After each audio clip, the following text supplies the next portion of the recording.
आपका स्वागत है। 8वां ज्योतिर्लिंग त्र्यंबक का प्राकट्य।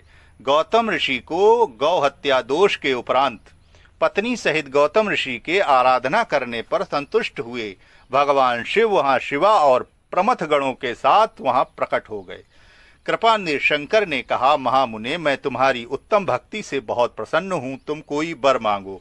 गौतम ने भक्ति भाव से शंकर को प्रणाम करके उनकी स्तुति की और कहा, मुझे निष्पाप कर दीजिए। भगवान शिव ने कहा, तुम धन्य हो और सदा ही निष्पाप हो। इन दुष्टों ने तुम्हारे साथ छल किया है। जगत के लोग तुम्हारे दर्शन से पाप रहित हो जाते हैं। देवेश, यदि आप प्रसन्न हैं तो मुझे गंगा प्रदान कीजिए, ऐसा करके लोक का महान उपकार कीजिए।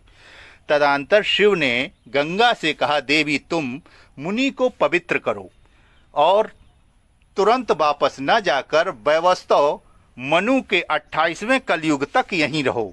गंगा ने कहा, महेश्वर, यदि मेरा महात्म्य सब नदियों से अधिक हो और अंबिका तथा गणों के साथ आप भी यहाँ रहें, तभी मैं इस धरातल पर रहूंगी।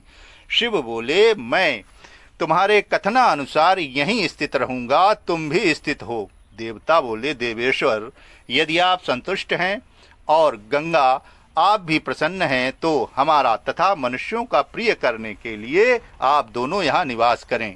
गंगा बोली, देवताओं, फिर तो सबका प्रिय करने के लिए आप लोग स्वयं ही यहाँ क्यों नहीं रहते?